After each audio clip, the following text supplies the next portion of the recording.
हम टेंशन को रिलीज़ करने के लिए व्यसन करते हैं। कभी लगता है कि व्यसन करने से थोड़ी देर अच्छा लगता है, तो हमें अच्छा लगता है इस बात पर ध्यान देते हैं, लेकिन थोड़ी देर अच्छा लगता है। फिर क्या होता है? एडिक्शन, एक नया बंधन, एक नया दुख। और जितने दुर्व्यसन हैं, ये सभी दुर्व्यसन एक दुख लेकर ही आते हैं, रोग भी जीवन में आते हैं। परम पूज्य गुरुदेव महंत स्वामी जी महाराज ने बहुत अद्भुत बात लिखी है। सर्वम दुर्व्यसनम त्याज्यम सर्वैहि सत्संगेभिः सदा अनेक रोग दुखानाम कारणम व्यसनम यतः।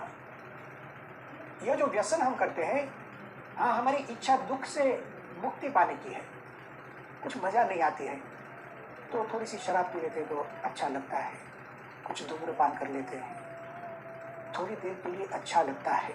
लेकिन गुरु जी लिखते हैं अनेक रोग दुखानाम कारणम व्यसनम यतः।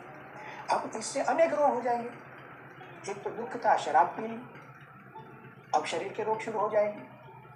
क्या करेंगे हम? इसीलिए भगवत गीता पढ़ना चाहिए। भगवत गीता ने ऐसे नहीं कहा कि जब भी दुख आए, टेंशन आए तो थोड़ी सी शराब पी लीजिए। नहीं, सत्य सनातन सिद्धांत समझाती है भगवत गीता। दुखेष्वनुद्विग्न मनाः, दुख आए तो उसका स्वीकार कर लो, उद्वेग मत करो, शांति रखो, थोड़ा समय जाने दो। प्रमुख स्वामी जी बारंबार कहते थे, जीवन में कभी भी प्रश्न हो तो इतनी जल्दबाजी मत करो, थोड़ा समय जाने दो, विचार करो। 3 शब्द का प्रयोग करते थे, प्रज्ञा, पुरुषार्थ और प्रार्थना। प्रज्ञा से मतलब है सोच को ठीक ढंग से चलाओ, विचार करो। प्रज्ञा, मनुष्य बुद्धिशाली प्राणी है, किसी भी परिस्थिति का विचार करो, थोड़ा सोचो। दूसरी बात है, हाँ, पुरुषार्थ भी करना है। दुख आया तो दुख को मिटाना तो है, पुरुषार्थ करना है, लेकिन समझ कर करना है, समझे बिना नहीं। पहले प्रज्ञा, फिर पुरुषार्थ, योग्य दिशा में पुरुषार्थ, योग्य समय तक पुरुषार्थ करना चाहिए, सुयोग्य शक्ति से पुरुषार्थ करना चाहिए। और इन सब की सफलता के लिए तीसरा शब्द प्रमुख स्वामी जी जो कहते थे, प्रार्थना करो। प्रार्थना करने से हमें बहुत लाभ होता है। प्रार्थना अद्भुत वस्तु है। वैज्ञानिकों ने भी अभी सिद्ध किया है, जो व्यक्ति प्रतिदिन प्रार्थना करता है उसकी आंतरिक परिस्थिति बहुत अद्भुत रहती है। आंतरिक स्वास्थ्य, मानसिक स्वास्थ्य, आध्यात्मिक स्वास्थ्य बहुत ठीक ढंग से चलता है। प्रार्थना रोज कीजिए, दुख का स्वीकार कीजिए, चिंतित मत हो जाइए, समय लीजिए और उपायों को ढूंढिए, भगवान को प्रार्थना कीजिए। यह सब दुख की बात हो गई। अब भगवत गीता सुख की बात करती है। सुख आए तो क्या करना? सुखेषु विगत स्पृहा। दुखी लोगों की बात पूरी हो गई।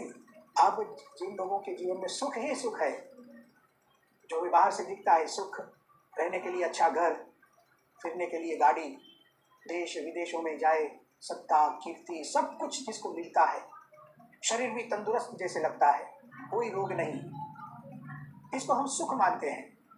श्रीमद् भगवद गीता उन्हें भी सिखाती है, सुखेषु विगत स्पृहा। सुख का भी स्वीकार कीजिए, चिंता मत कीजिए। सुख का स्वीकार, इसका मतलब क्या है? भगवद गीता बहुत स्पष्ट है। केवल दुखी लोगों के लिए गीता नहीं है, सुखी लोगों के लिए भी गीता है। सुख भी कदाचित दुख का कारण बन सकता है। कब? जब हम सुख का उपभोग करते हैं और यदि हमारे पास सच्ची प्रज्ञा न हो, सच्चा ज्ञान सिद्धांत न हो, तो उसमें स्पृहा लग जाती है, वासना, इच्छा। एक ही व्यवस्था को हम जब सुदीर्घ काल तक उपभोग करते हैं तो उसकी वासना बन जाती है, उसकी आदत बन जाती है। सब जो अच्छे घर में रहते हैं, अच्छे घर में रहना बुरी चीज नहीं, भगवान की कृपा से बड़ा घर मिला है, उसमें रहिए, लेकिन घर की स्पृहा रखना, उसकी वासना, उसकी आदत पर हो जाना, तो कभी दुख आ सकता है।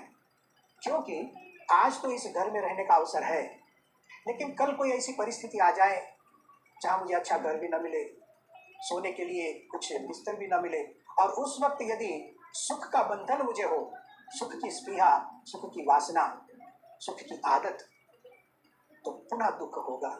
भगवान श्री कृष्ण यहाँ कहते हैं, सुखेषु विगत स्पृहा। हमारे जीवन में अनुभव क्या होता है? जब भी जीवन में दुख आता है तो हम सब कुछ प्रयत्न करते हैं, प्रार्थना करते हैं, पुरुषार्थ करते हैं। जैसे ही सुख की प्राप्ति होती है सब कुछ भूल जाते हैं, एक सुख का नशा चढ़ जाता है।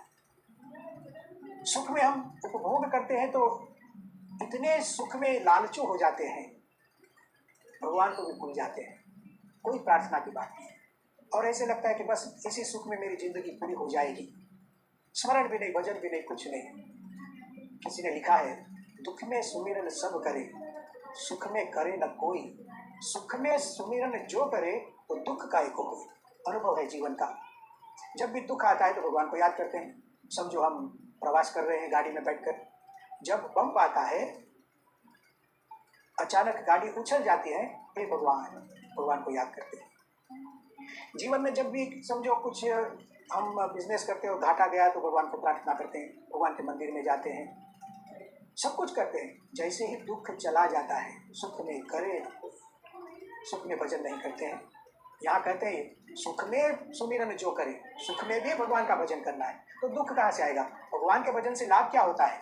सुख दुख तो चक्र की तरह घूमते रहते हैं। भगवान के भजन से लाभ यह होता है कि दुख में भी स्थिरता रहती है, भगवान सब करता रहता है, और सुख में भी स्थिरता रहती है, भगवान की इच्छा से मुझे मिला है। मनुष्य सुख में अभिमानी हो जाता है। हमारे स्वामीनारायण भगवान के एक परमहंस दीक्षित त्यागी थे और एक गांव से दूसरे गांव जा रहे थे पैदल चलकर। रास्ते में एक बहुत अच्छा खेत दिखा और इस खेत में फसल भी बहुत अच्छी हुई थी। संत बहुत प्रसन्न हो गए और उस खेत के जो मालिक थे वो भक्त थे। संत उनको मिलने गए, भगवान के भजन की सब कुछ बात हुई। फिर संत ने उस किसान को कहा कि आपके खेत में तो फसल बहुत अच्छी है। किसान खुश हो गया और उसने क्या कहा, देखो बहुत मेहनत की है, रात दिन एक कर दिया है और इस शरीर का भी ध्यान नहीं रखा है, कड़ी मेहनत की है, तब यह फसल आई है। फसल तो भगवान की इच्छा से हुई थी,